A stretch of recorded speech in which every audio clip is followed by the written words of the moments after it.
Social disagreements are one symptom of our growing distress, but other symptoms are becoming obvious. Storms are getting more intense in some areas, and drought and fires are spreading in other areas. It has been discovered that the root of our problem can be found in something so basic most of us never thought about it. As I write this, 75% of land worldwide has already been degraded, and an average of 30 million acres of farmable land is being lost each year. We will not be the first civilization to perish because we did too much damage to the soil world beneath our feet. Over 20 major civilizations have collapsed due to soil loss. The good news is that we know how to fix the system. Systemic health and balance can be regained by regenerating the health of the soil on a global scale. Your responsibility and mine must be to make the healing of the soil the number one priority for all of us.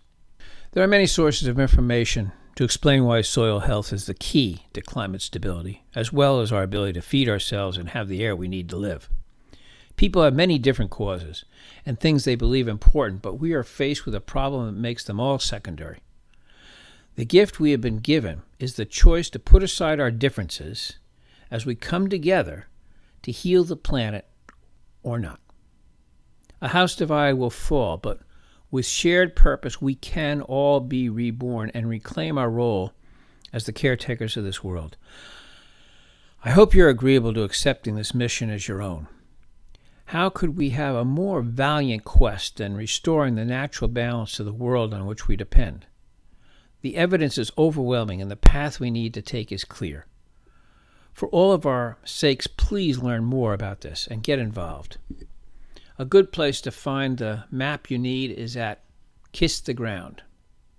Just do a Google search and you'll find plenty of information. You will find clues you can use to discover how to play your part as a caretaker and healer for Earth. Don't think you can leave it to others to get the job done. Everyone will benefit immensely as we regenerate our Garden of Eden world. It's not too late, and we can do this without massive casualties. It is urgent that you get involved right away because no one really knows how long we have to heal the planet and avoid a miserable end to our story here. The crucial responsibility you have is to take action. Discover the part you have been cast to play.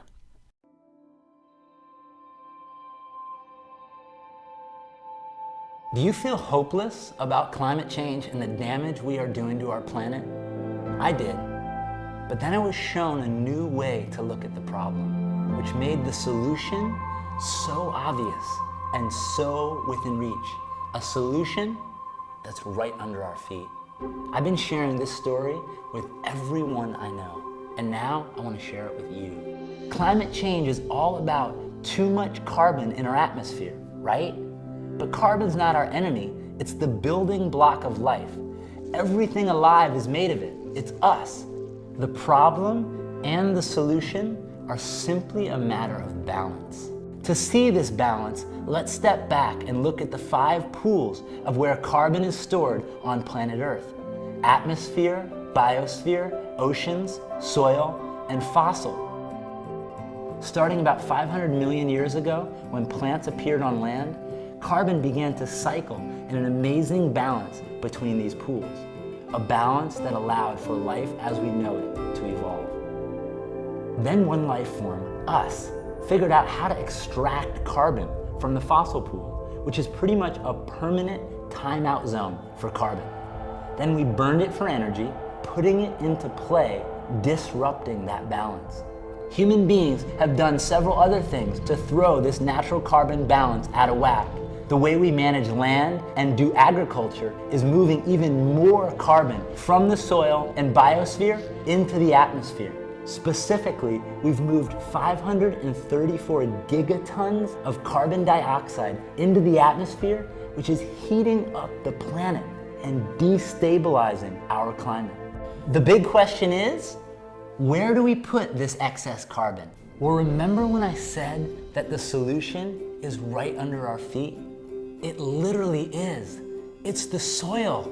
It turns out we already have a technology that removes carbon from the atmosphere, and it's got 500 million years of research and development behind it. Plants, with sunlight and water, perform photosynthesis. They pull in carbon from the air and turn it into carbohydrates, sugars. Then they pump some of those sugars down through their roots to feed microorganisms who use that carbon to build soil.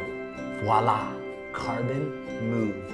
Plants pump it in and soil stores it. Nature's living technology is amazing. What if we worked with this regenerative technology instead of destroying it? How could we do that? By giving a little carbon back.